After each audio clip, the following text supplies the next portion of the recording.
स्वागतम। उपस्थित हूँ मैं एक नए पाठ के साथ।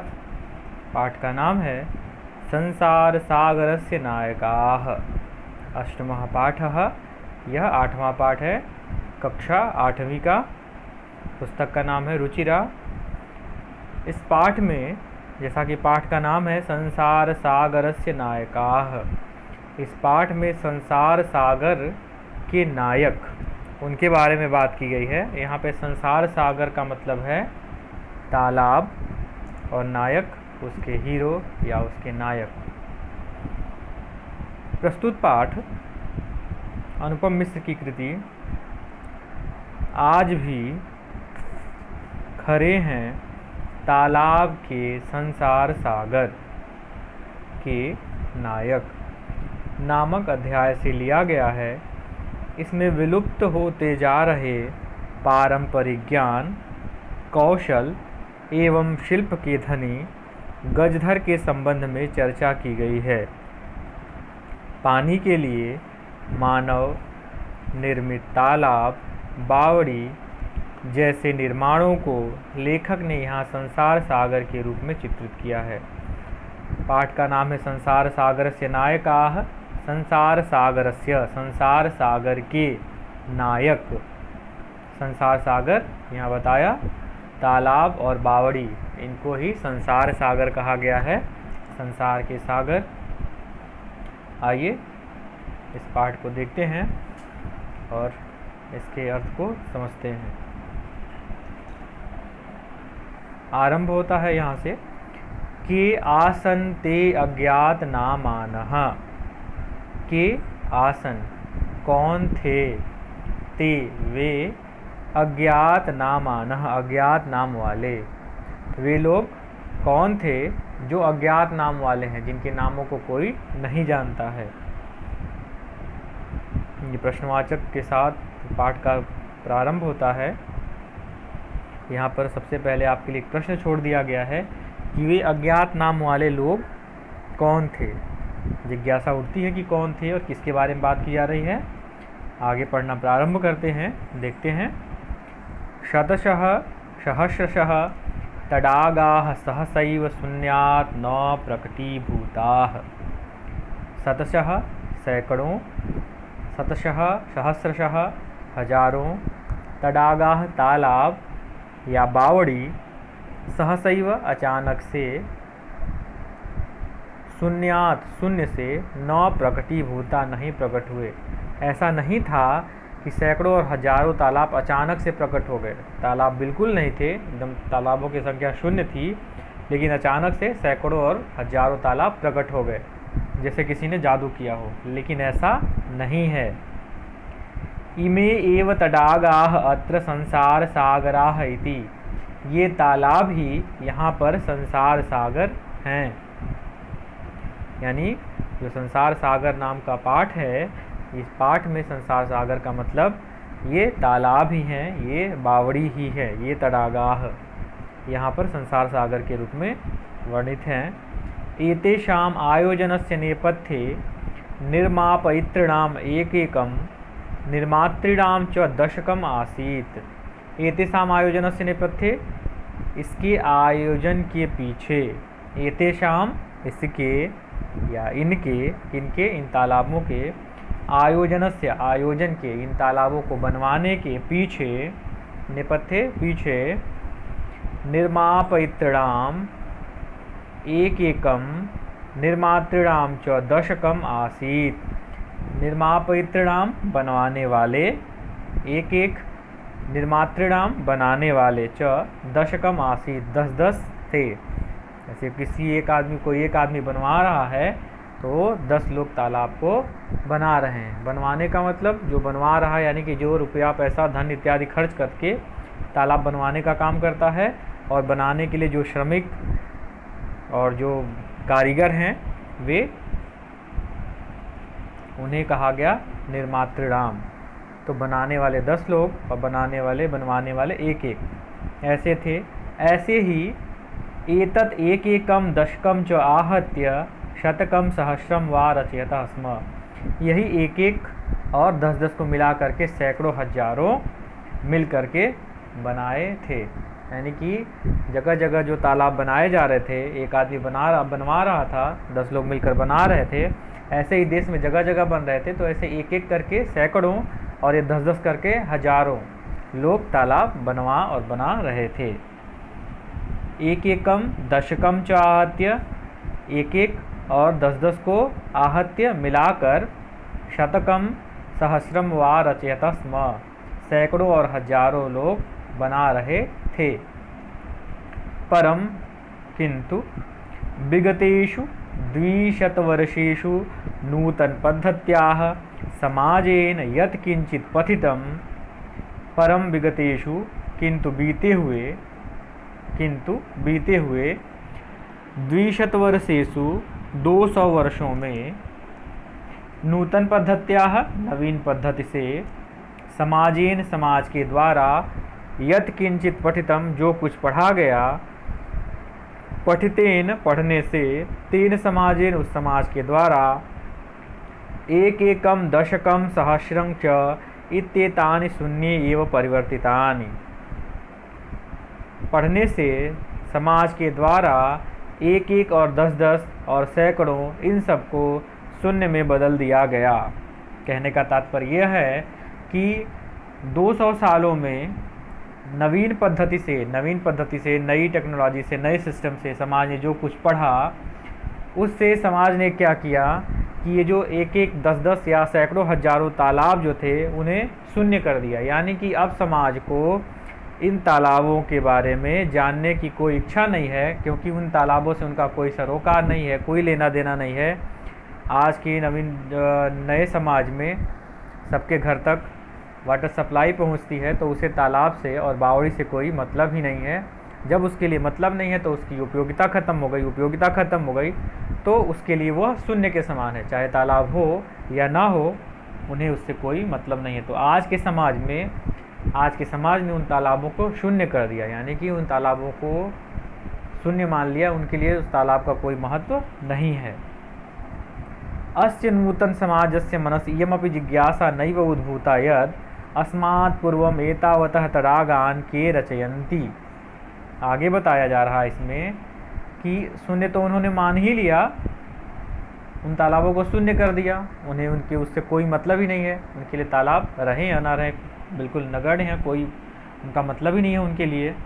तो इस समाज के मन में अब कह रहा है कि तालाब हैं, उनको मानते तो है नहीं, लेकिन तालाब का महत्व तो उनके लिए है नहीं, लेकिन इस नए समाज के लोगों के मन में इयमपि जिज्ञासा, यह जिज्ञासा भी कभी नहीं आई, नैव उद्भूता, कभी नहीं उत्पन्न हुई इनके मन में यह जिज्ञासा। क्या उनसे जिज्ञासा की? यद कि अस्मात् पूर्वम, अब से पहले या इससे पहले, एतावतः इतने सारे तडागान तालाबों को, एतावतः तडागान इतने सारे तालाबों को, के रचयन्ति किसने बनाया, था। जैसे कि तालाब हैं, लेकिन आज के समाज के लोगों ने कभी सोचा ही नहीं कि इन तालाबों को क्यों बनवाया गया था, किसने बनवाया था, क्या ज़रूरत थी, या बनाया किसने था, क्या उनका काम सराहनीय था, महत्वपूर्ण था या नहीं था। ऐसा कुछ भी इनके मन में कोई जिज्ञासा थी ही नहीं। एतादृशानि कार्याणि कर्तुं ज्ञानस्य, एतादृशानि इस तरह के कार्यों को कर्तुम करने के लिए, ज्ञानस्य ज्ञान की, जो प्रविधि, जो नूतन प्रविधि विकसितः, जो नई प्रविधि विकसित हुई, इस तरह के कार्य को करने के लिए जो नई टेक्नोलॉजी विकसित हुई, तेन प्रविधिनापि, उस विधि से भी, पूर्वम संपादितम एतत् कार्यं मापयितुं न केनापि प्रयतितम, उस प्रविधि से भी, तेन प्रविधिनापि, उस प्रविधि से भी, प्रविधिना विधि से, तृतीय व्यक्ति वचन, अपि भी, पूर्व में, संपादितम संपादित किए गए, एतत् कार्यम इस कार्य को, मापयितुम मापन करने के लिए, उसका आकलन करने के लिए, न केन अपि किसी के द्वारा भी, प्रयतितम प्रयास किया गया। ये जो काम हुआ था तालाब निर्माण का पूर्व में, उसको आज की टेक्नोलॉजी के द्वारा, आज तालाब नहीं बनाए जाते, बल्कि आज नलकूप खोदे जाते हैं, हैंडपंप इत्यादि, या वाटर सप्लाई के लिए बड़ी बड़ी टंकियाँ बनाई जाती हैं, तो उनकी जो टेक्नोलॉजी है वो अलग है, जिससे बोरवेल किया जाता है।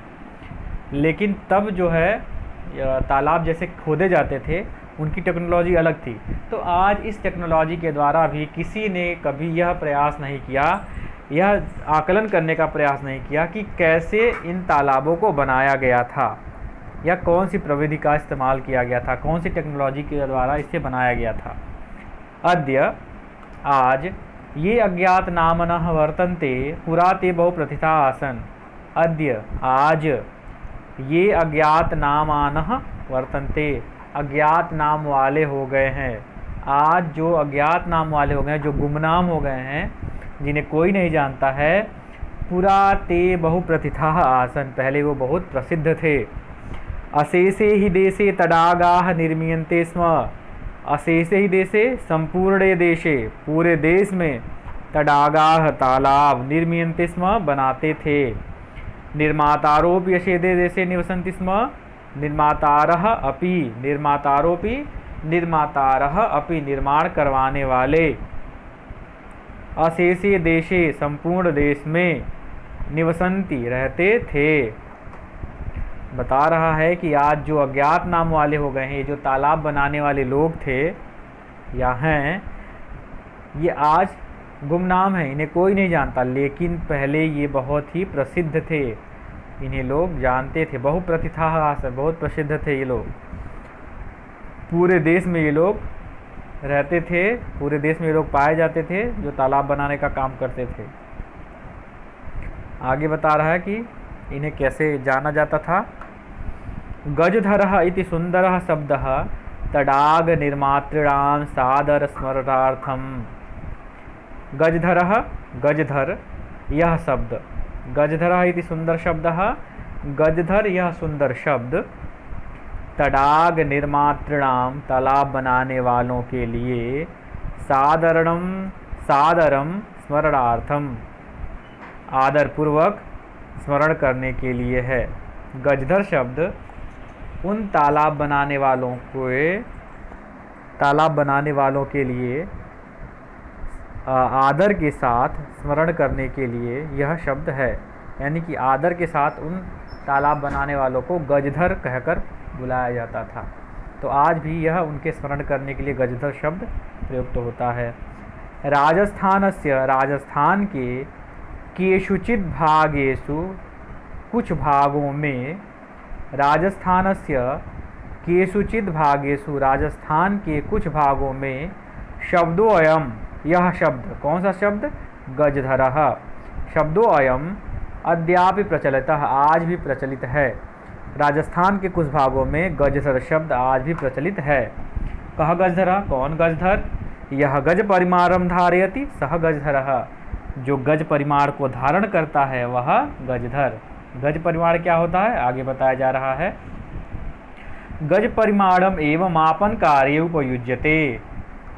गज परिमाण, गज परिमाण एवं मापन कार्य उपयुज्यते, गज परिमाण मापन कार्य के लिए उपयोग होता है।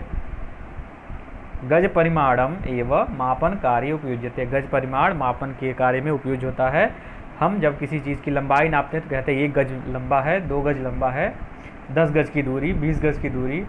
अभी जब मैं ये पाठ पढ़ा रहा था ऑनलाइन, तो मैंने अपने छात्रों से पूछा कि गज का उदाहरण बताओ, गज समझते हो तुम लोग?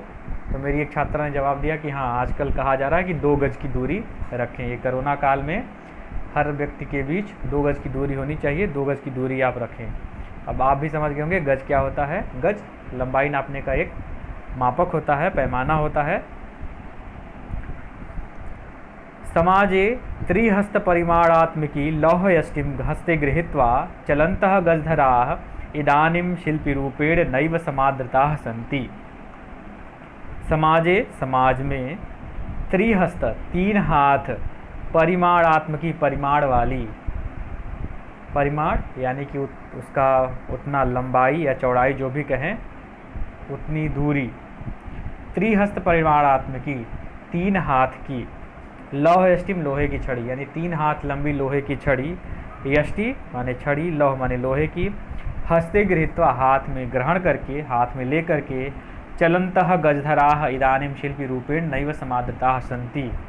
गजधर तब क्या होता था, गजधर के रूप, गजधर की वेशभूषा कैसी होती थी या रूप उनका कैसा होता था, उनको एक पहचान उनकी होती थी कि वो 3 हाथ लंबी एक छड़ी लोहे की हाथ में लेकर चलते थे। जैसे आप ये चित्र में देख रहे हैं, इस व्यक्ति ने एक छड़ी ली हुई है लोहे की, तो 3 हाथ लंबी, त्रिहस्त परिमाणात्मकी लौह, 3 हाथ लंबी लोहे की छड़ी हाथ में लेकर चलते हुए गजधर इदानीम इस समय शिल्पी रूपेण नैव समादृताः सन्ति, इस समय शिल्पकार के रूप में आदर नहीं पाते हैं, लेकिन पहले यही गजधर ऐसे ही 3 हाथ लंबी छड़ी लेकर चलते थे तो उन्हें समाज में आदर मिलता था।